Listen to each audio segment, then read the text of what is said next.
Hello friends, তো কেমন আছো তোমরা সবাই? আশা করছি যে যেখানেই আছো খুব ভালো আছো এবং সুস্থ আছো। আর আমিও খুব ভালো আছি। তো আজকে ভাবলাম এই শীতের মরশুমে তোমাদেরকে একটা রেসিপি শেয়ার করি। সেটা হলো আমলকি দিয়ে ওই ক্যান্ডির মতন, যদিও জেলি টাইপের একটা রেসিপি। তো ভিডিওটা অবশ্যই শেষ অবধি দেখতে থাকো। তো দেখো, এখানে আমি আমলকিগুলো ভালোভাবে সেদ্ধ করে নিয়েছি। তো সেদ্ধ করে নিলে এইভাবে ভাপ দিয়ে সেদ্ধ করেছি, তাহলে কি হয়, ওর যে নিউট্রিয়েন্টসটা আছে সেটা নষ্ট হয় না। সব কিছু ভিটামিনস মিনারেলস সব কিছুই থাকে। আর এমনি জল দিয়ে সেদ্ধ করলে সেটা চলে যায়। তো আমি সেই ভাপ দিয়ে এটা সেদ্ধ করেছি। তো দেখো, এখানে আমি এবারে ওই আমলকির বীজগুলো ছাড়িয়ে নিলাম, আর ছাড়িয়ে নিয়ে আর একটা মিক্সারের বাটিতে, ওই মিডিয়াম সাইজের বাটিতে আমি ঢেলে নেব। আর এখানে আমি ওই, তোমরা বলতে পারো ওই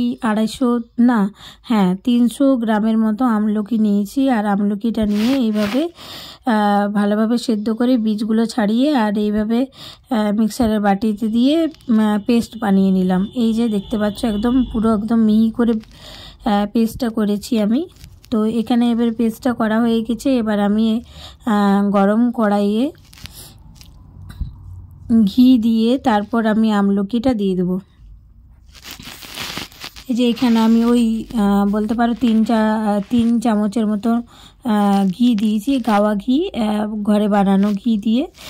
আর তারপর এই যে এখানে আমি এবার আমলকির পেস্টটা দিয়ে দেবো, পুরোটাই দিয়ে দেবো, পুরো আমলকি পেস্টটাই দিয়ে দেবো। নিয়ে তারপর ভালোভাবে খুন্তি দিয়ে নাড়াচাড়া করে নেব, এই যে এইভাবে। তো আমার কাছে ননস্টিকের প্যান নেই, তো তাই আমি এইভাবে কড়াইয়ের মধ্যেই করছি। তোমাদের কাছে ননস্টিকের প্যান থাকলে অবশ্যই এইভাবে চিটবে না। আর এইভাবে তোমরা নাড়তে থাকবে যতক্ষণ তক কড়াইটা না ছাড়ে, ততক্ষণ পর্যন্ত। তো এইভাবে কড়াইটা আমার হয়ে গেছে। আর এখানে আমি দেখো গুড়টা ভালোভাবে গুঁড়ো করে নিয়েছি। আর এইভাবে গুঁড়ো করে দিলে কি হয়, তাহলে ওই পেস্টটার মধ্যে ভালোভাবে মিক্স হয়ে যায়। আর না হলে কি হয়, যদি বড় সাইজের গুড়গুলো দিবে, ওই গোটা গোটা টাইপের দিবে, তাহলে মিক্স করতে তোমাদের অসুবিধা হবে। তো সেই জন্য আমি এখানে ভালোভাবে ওই মিক্স করার জন্য আমি গুঁড়োটাকে ভেঙে নিয়েছি। আর ভেঙে নিয়ে এইভাবে দিয়ে দিচ্ছি এবারে। তো দিয়ে কিছুক্ষণ জাল দিয়ে একটু ফুটতে দেবো মিডিয়াম আঁচে। তো মিডিয়াম আঁচে ফুটতে দেবো। আর তার সঙ্গে অবশ্যই নাড়তে হবে খুন্তি দিয়ে। না হলে কী হবে বলো তো, ওই নিচে চিটে যাবে বা পুড়ে যাওয়ার সম্ভাবনা থাকবে। তো সেই জন্যেই আমি এখানে এটা দিয়ে দিলাম। আর এইভাবে ভালোভাবে নেড়ে চেড়ে নিতে হবে।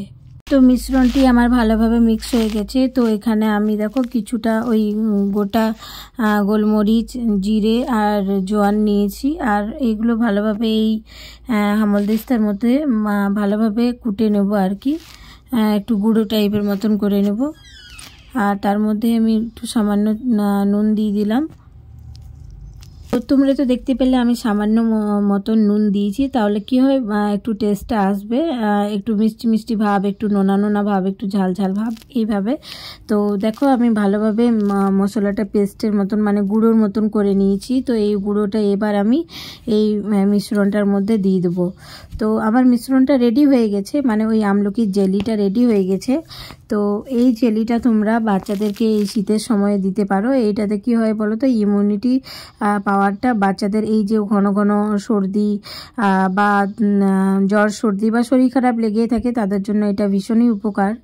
আর এটাতে দেখো আমি একটু পাতিলেবুর রস দিয়ে দিচ্ছি, তাহলে কি হয়, জেলিটা ঠিক মতন থাকবে, আর না হলে বসে যাবে। তো সেই জন্যেই জেলিটাকে ভালো রাখার জন্য, একটু কিছু দিনের মতন রাখার জন্য, ওই বলতে পারো তোমরা এটা ওই 1 সপ্তাহ 15 দিনের মতন, 15 দিন, হ্যাঁ 15 দিনে অনায়াসে চলে যাবে। তো এইটা 15 দিনের জন্য আমি বানিয়ে নিলাম। আর একটু বেশি পরিমাণে বানালে সেটা অনেক দিন তোকে যাবে। তো 15 দিন তোকে তোমরা রেখে এটা শেষ করে দেওয়ার চেষ্টা করবে।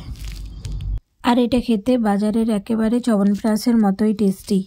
তো এটা বাচ্চারাও খুব পছন্দ করবে, আর বড়রা তো পছন্দ করবেই। তো ভিডিওটা কেমন লাগলো অবশ্যই লাইক, কমেন্ট, শেয়ার দিয়ে জানাবেন। আর কমেন্ট করে বলবেন যে কেমন হয়েছে না হয়েছে, আপনারাও ট্রাই করবেন বাড়িতে। তো thanks for watching guys, by.